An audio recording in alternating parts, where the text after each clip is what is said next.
Hi, everyone. This is Janine Moy from the Vesper Meadow Education Program, here today to share a presentation from our Fire Ecology and Human Relationship Curriculum. This is Lesson 10, Climate Change and Fire, Mitigating, Adapting, and Taking Action. This presentation is part of an entire lesson with multiple activities geared towards 9th and 10th graders, can be adapted for different ages. Just so you're aware, students will have a chance to do some interactive pieces during this presentation. So if everyone can make sure to have a pen or pencil and journal or piece of paper handy, we'll have some time for brainstorming and writing and sharing.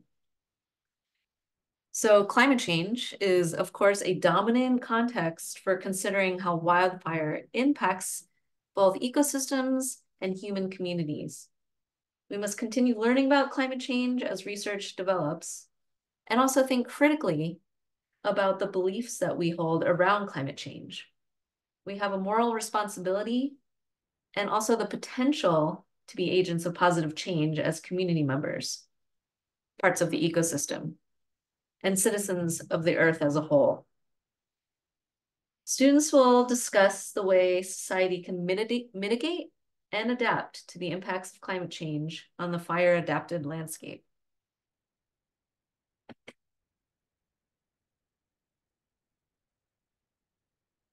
Here's a picture of Vesper Meadow in January 2019, unusually dry and void of snow.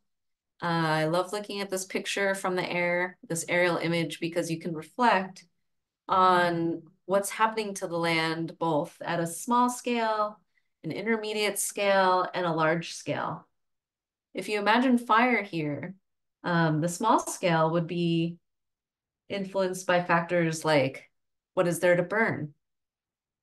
The dry grass throughout the meadow, trees on the forest edges. The intermediate scale might involve looking kind of at the long-term picture, like how long would it burn in a season? Would it be weeks?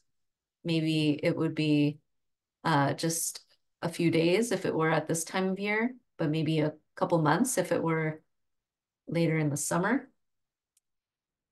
And then also the long term, what effects would fire have and how would fire behavior change over years or decades?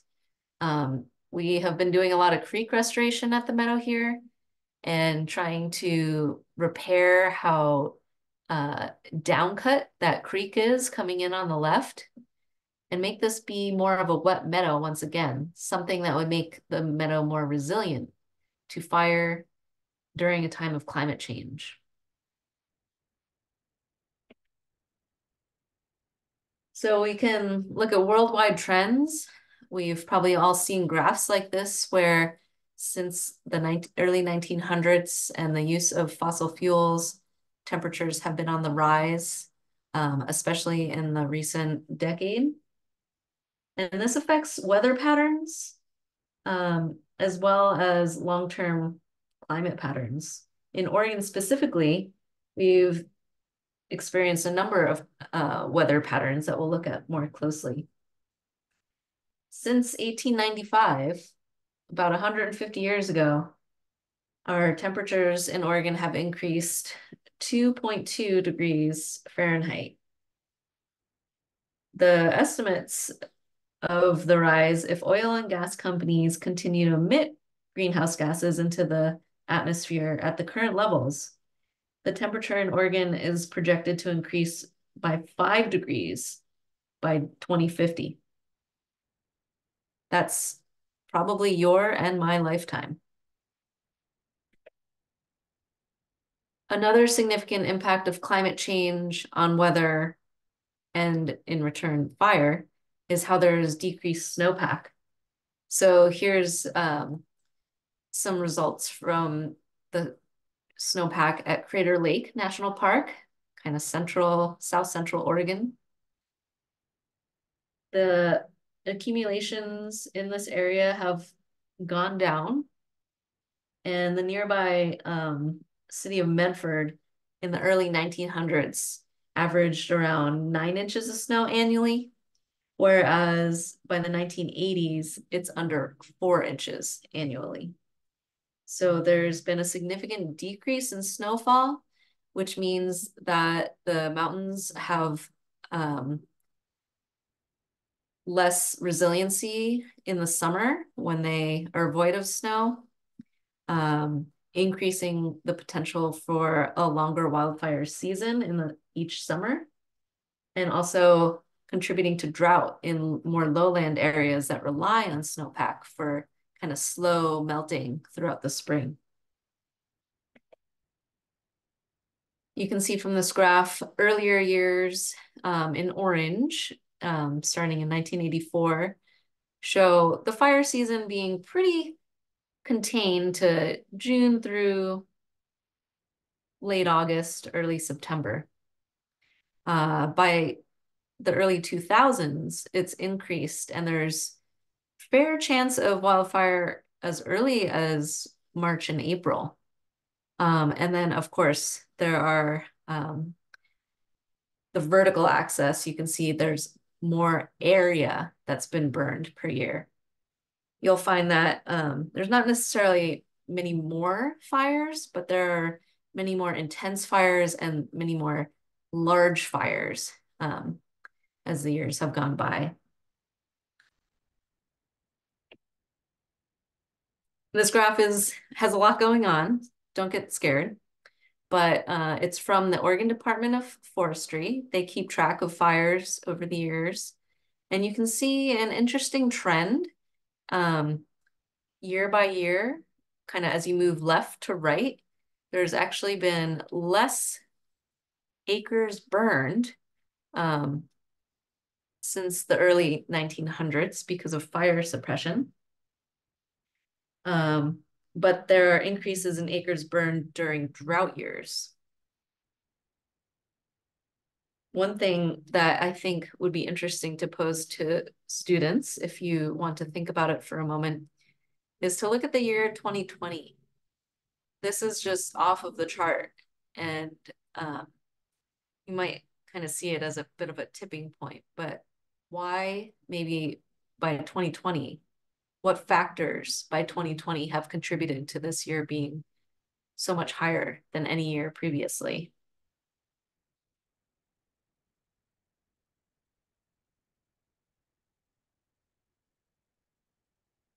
Here are three of the most significant effects that people have had on the land that affect both climate and fire behavior. So as we mentioned in the earlier part of the 1900s, fire suppression became policy. So this caused there to be less fires for a while, but also for there to be more dense forests kind of growing back. And in conjunction with widespread heavy logging across the landscape, particularly in Oregon and places throughout the Northwest, the combination of heavy logging, replanting of plantation forests, and fire suppression, there are more smaller, drier trees in the forest that are flammable. Paired with this, even earlier, has been suppression of indigenous cultural burning. As we talked about in some of our earlier lessons in this curriculum, the indigenous use of fire related to a lot of agricultural acts for food and basketry, other very integrated pieces in indigenous culture in Oregon and throughout the West that also helped maintain the forest and maintain meadows in a way that a lot of plants or combustible fuel materials didn't build up as much as they did in the last 150 years. Here's a shot from the central Oregon coast. You can see the widespread clear-cut logging that still happens today. You see a patchwork of kind of tan areas throughout the forest. This is up by and around the Siletz Reservation, again, Central Oregon coast. And you can imagine the kind of effects of creating drier forests and altering the temperature and the climate in these areas by removing trees that keep the land surface cool, that hold in soils, that retain more shade and snow even in winter. So all of these things are kind of compounding effects that not only affect the weather in the area, but also affect how resilient the landscape is to wildfire. Without the trees that are larger, the fire rolling through might not have as many seeds to repopulate or regrow after fire. Makes the soils less resilient, less microbes to help break down some of the charred material. And timber plantations that are replanted after clear cuts often have high fuel loads from piles that may be left behind, like clear cut logs and treetops, as well as regrowth of plantation forests. Here's a moment to kind of take that all in. We have a picture of Mount McLaughlin or Malsey in Takilma. And it's a view of Vesper Meadow that we find relaxing. But here's a good time to either write in your journal and think about the changes that have occurred both on the land and to the climate, and think about what it means in your life and how you can kind of think about what it means going forward as a community.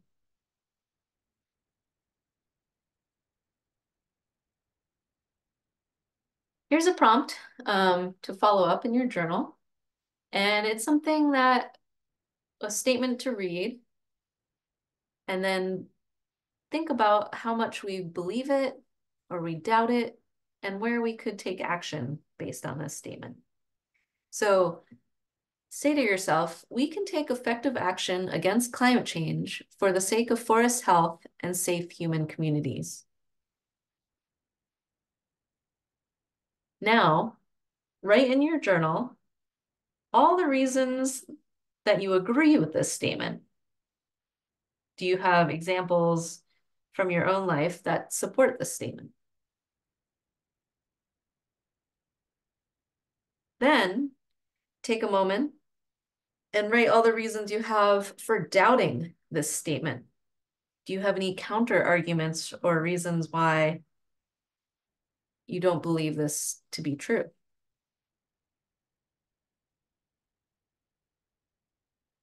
And you can take a moment to pause the presentation here and have students share their answers with the class.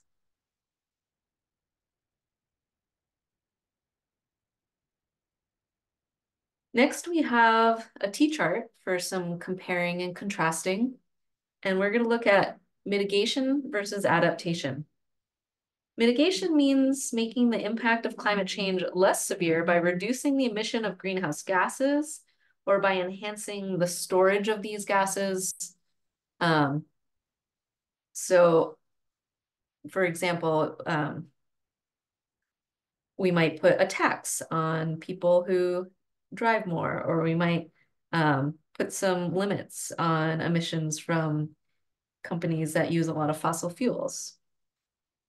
Adaptation means anticipating the adverse effects of climate change and taking appropriate action to prevent or minimize the damage that they can cause, or taking advantage of opportunities as they arise. So restoration on the land is an example of adapting to the effects of climate change. We can repair waterways where they've been damaged where they've maybe been channelized, or meadows that have been dried out, swamps that have been dried out. These kind of places on the landscape can help prevent damage from climate effects like wildfire or drought. So think about your own neighborhood, think about your community, even your own school, and examples of how you can mitigate the effects of climate change or adapt to the effects of climate change.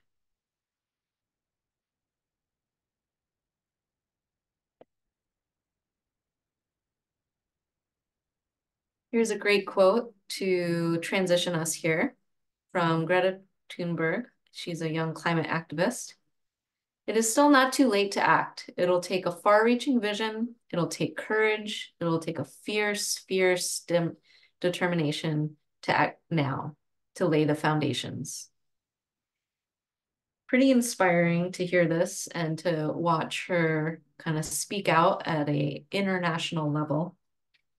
And so we do in the curriculum have a number of other resources where you can watch videos of Greta and other young activists and see what folks have been doing to take action on climate change. We also have an activity in the curriculum next to look at tribal climate plans. Tribal nations are leading the way in creating climate resiliency plans, especially in the Northwest. You can go to the Oregon State. Oregon State has a tribal climate change guide to all different plans around the state, and you can look at individual ones. You can do a little research on them. You can even just go directly to a tribal website if there's one that you want to look at, perhaps nearby to your community. And we have a worksheet to kind of walk you through that as well. So that is the conclusion of our climate change and fire presentation. We encourage you to look more closely at those tribal climate plans and answer the questions on page 141 of the curriculum.